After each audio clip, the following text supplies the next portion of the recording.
आप मार्केट वाला शैम्पू क्यों यूज करते हैं? इसके बहुत सारे रीज़न हो सकते हैं। मैं अपनी तरफ से कुछ रीज़न दे रही हूँ, हो सकता है कि आपकी रीज़न मुझसे कुछ अलग हो। पहला यह है कि हमें इसे बनाना नहीं पड़ता, मार्केट से एक डब्बा खरीदो, महीनों तक यूज करते रहो। इसके अलावा इसे अप्लाई करना बहुत ईजी होता है, बहुत ज़्यादा झाग बनती है और सारे ऑयल को बालों से यह निकाल देता है। यह बात अलग है कि यह बालों से नेचुरल ऑयल को भी निकाल देता है, जिसके बाद बाल रूखे हो जाते हैं और फिर हम कंडीशनर और सीरम लगाते फिरते हैं।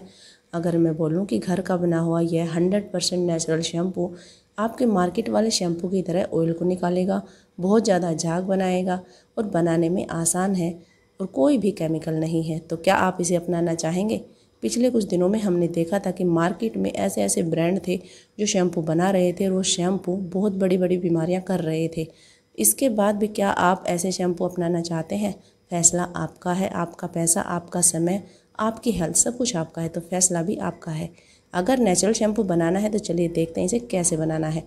यहाँ पर हमें चाहिए मेथी, करी लीव्स, तुलसी लीव, हिबिस्कस के कुछ फ्लावर, सिकाकाई और रीठा। इसके अलावा आप इसमें और कुछ चीज़ें भी ऐड कर सकते हैं। अगर आप चाहें तो इसमें नीम की कुछ पत्तियां भी डाल सकते हैं, एलोवेरा भी डाल सकते हैं। सभी चीज़ों को मैंने अच्छे से वॉश कर लिया है। वॉश करके हमें इन सभी चीज़ों को भिगोना है। आप इसमें जो मेथी दाना है उसकी क्वांटिटी थोड़ी सी ज़्यादा बढ़ाएं, जिससे कि शैम्पू और भी ज़्यादा चिकना बनेगा, और हिबिस्कस के फ्लावर की क्वांटिटी भी थोड़ी बढ़ा लें, जिससे ज़्यादा चिकना हो जाएगा। तो यहाँ पर सभी को मैंने अच्छे से पानी में डाल दिया। लगभग 2 से 3 गिलास में सभी चीज़ें अच्छे से भीग जाएं।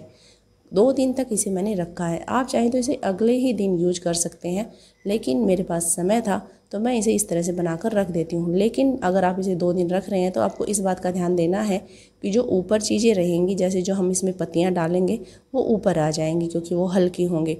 आपको इसे बीच बीच में हिलाते रहना है ताकि वो पत्तियाँ गीली रहें और उनमें फंगस ना लगे। अगर आपने इसे एक बार बना के रख दिया और हिलाया नहीं तो ऊपर जो चीज़ें हैं उनमें फंगस लग जाएगी। तो आप इसे दिन में अच्छे से 1-2 बार हिला दें। तो यहाँ पर मैंने इसे 2 दिन बाद इस तरह से आपको मसलना है। मैं 2 दिन बाद इसे यूज कर रही हूँ। इसके अंदर मैंने जो रीठा यूज किया था उसके बीज मैंने नहीं निकाले थे। अभी रीठा सॉफ्ट हो गया है तो इसके बीज आसानी से निकल जाएंगे। आप चाहें तो पहले भी निकाल सकते हैं, मैं इस तरह से बाद में ही निकालती हूँ। तो रीठे के अंदर जो बीज है उसे हमें निकाल लेना है। सिकाकाई में भी छोटे बीज रहते हैं, लेकिन वो इतने ज़्यादा मैटर नहीं करेंगे हमें इस शैम्पू को बनाने में। आप चाहें तो उन्हें भी निकाल सकते हैं। तो इन सभी सीड्स को मैं निकाल लेती हूँ। जैसे जैसे आप इसे मसलेंगे सीड निकालने के लिए, इसके अंदर बहुत ज़्यादा झाग बन जाएगी और इन सभी चीज़ों को आपको हाथ से अच्छे से मसल देना है ताकि जो झाग है, ये सभी जो चीज़ें हैं, उनका पल्प है, वो इस पानी के अंदर आ जाए। और सभी देखिए यहाँ पर मैंने लगभग सारे सीड निकाल दिए और झाग देखिए कितनी ज़्यादा बन गई है। बिल्कुल मार्केट में जैसे शैम्पू यूज करते हैं उसमें झाग बनती है, बिल्कुल वैसे ही बहुत ज़्यादा झाग बनेगी। अच्छे से मसलने के बाद अब हमें पानी और पल्प को अलग कर लेना है। तो अगर आप छन्नी का यूज करेंगे तो यह अच्छे से नहीं छनेगा, पानी तो नीचे आ जाएगा लेकिन जो झाग है वो ऊपर रह जाएंगे। अगर आप कपड़े का यूज करेंगे तो यह अच्छे से छन जाएगा और बेस्ट है कि आप नेट के कपड़े का यूज करें, जिससे झाग आसानी से नीचे आ जाएंगे। मैंने नेट के कपड़े का यूज किया और देखिए बहुत आसानी से जो झाग थे वो नीचे आ गए। बस आपको इसे अच्छे से दबाना है और सारे झाग नीचे आ जाएंगे। बहुत ज़्यादा झाग बनेंगे इसमें, बिल्कुल मार्केट के जैसे। अब जो कपड़े के अंदर पल्प बच गया उसे दोबारा से मैंने डब्बे में डाल दिया। इससे हम फिर से शैम्पू बनाएंगे, वो भी बहुत बेहतर बनेगा। तो यहाँ पर जो कपड़ा है उस पर भी थोड़ा पल्प लगा है, उसे मैं थोड़ा सा पानी में वॉश करूँगी ताकि जो पल्प है वो पानी में आ जाए। मैं इसी तरह से यही प्रोसेस कर कर शैम्पू बनाती हूँ, वही प्रोसेस आपको दिखा रही हूँ। तो जो पानी अब बचा है उसे हम इसी डब्बे में डाल देंगे और जो रीठा के जो सीड हमने निकाले थे उन्हें भी पानी में थोड़ा सा वॉश कर लूँगी, क्योंकि उनके ऊपर भी थोड़े से झाग और पल्प लगा हुआ था। और उन्हें निकालने के बाद इस पानी को हम इस डब्बे में डालेंगे और फिर से इसे 1 से 2 दिन के लिए उसी तरह से स्टोर कर सकते हैं। अगर आपको शैम्पू की आवश्यकता जल्दी है तो आप 1 ही दिन बाद यूज कर लीजिएगा, सेम दिन भी कर सकते हैं इसे। फिर से इसी तरह से आप दोबारा से मसलेंगे और फिर से इसे निकाल लेंगे। अगर आपके पास टाइम है, आपको 1-2 दिन बाद शैम्पू यूज करना है तो इसे 1-2 दिन रख दीजिए, लेकिन बीच बीच में इसे हिलाते रहिए। और देखिए अब इसमें डाल दिया और कितनी झाग है। अब इसे मैं रख दूँगी। यहाँ पर मैंने 2 नींबू के छिलके भी इसमें ऐड किए हैं। पहले मेरे पास नहीं थे, आज थे, तो मैंने इसमें ऐड कर दिया। तो बस अब हमें इसे ढक कर रख देना है और जब ज़रूरत होगी तब इसे थोड़ा सा मसल लेंगे और छान कर इससे शैम्पू निकाल लेंगे। और यहाँ पर यह हमारा शैम्पू बनकर तैयार है, जिसे आप यूज कर सकते हैं। आप चाहें तो इसे डब्बे में भर कर स्टोर भी कर सकते हैं, लेकिन यह बहुत ज़्यादा दिन, महीनों तक स्टोर नहीं होगा। आप कुछ सप्ताह तक इसे स्टोर कर सकते हैं फ्रिज के अंदर। अगर बाहर रखेंगे, सर्दियों का मौसम है, तो 1 सप्ताह तक आपका यह चल जाएगा, नहीं तो इसके अंदर फिर स्मेल हो जाती है। तो आप इस बात का ध्यान रखें। अगर आप इसे बहुत ज़्यादा मात्रा में बनाएं तो फ्रिज में स्टोर करें। यहाँ पर देखिए, मैं आपको 2 दिन बाद की क्लिप दिखा रही हूँ, जिसे मैंने पानी में दोबारा से पल्प को डालकर रखा था।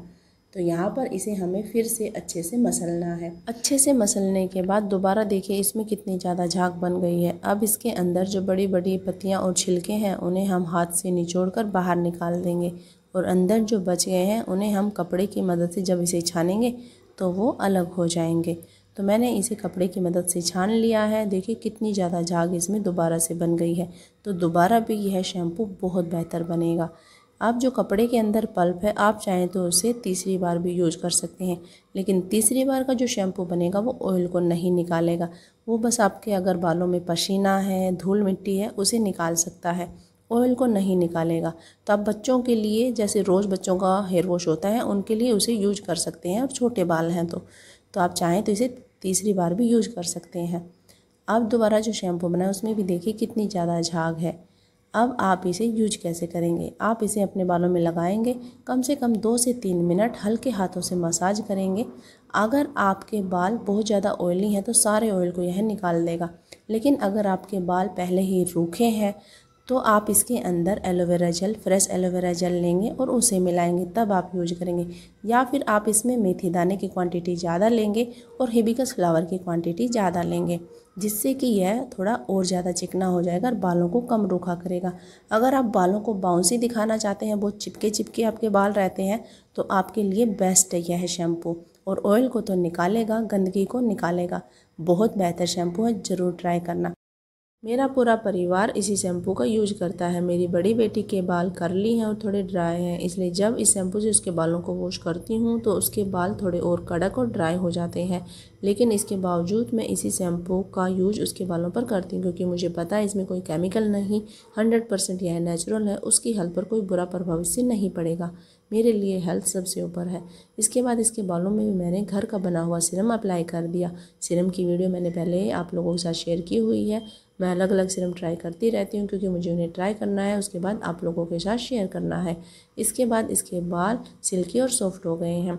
अगर इसने ऑयलिंग नहीं की हुई तब यह शैम्पू करती है तो बाल ज़्यादा ड्राई होते हैं, तो आप इस बात का ध्यान रखें। अगर आपने ऑयलिंग नहीं की हुई और आपके बाल पहले ही ड्राई टाइप है तो यह बालों को थोड़ा ड्राई करेगा। इसके लिए आप इसमें मेथी, एलोवेरा जेल, हिबिस्कस ज़्यादा डालें, ताकि आपको ड्राइनेस कम महसूस हो। और अगर आपने अच्छे से ऑयलिंग की हुई है, आपके बाल ऑयली टाइप है, तो यह अच्छे से ऑयल को निकालेगा, गंदगी को निकालेगा और बालों को अच्छा करेगा, ड्राई नहीं करेगा। तो यह आपको देखना है आपके बाल किस टाइप के हैं। इसके बाल सिल्की सॉफ्ट हो गई। छोटी बेटी के बालों में मुझे कुछ अप्लाई करने की ज़रूरत नहीं होती। अगर आपका कोई सवाल हो तो नीचे कमेंट कर पूछ सकते हैं। आई होप आज की वीडियो आपके लिए हेल्पफुल रही होगी। अगर वीडियो पसंद आई हो तो प्लीज़ लाइक करें, शेयर करें, चैनल को सब्सक्राइब जरूर करें। मैं आप लोगों से मिलूँगी अगली किसी वीडियो में। तब तक के लिए स्टे हेल्दी, स्टे हैप्पी। धन्यवाद।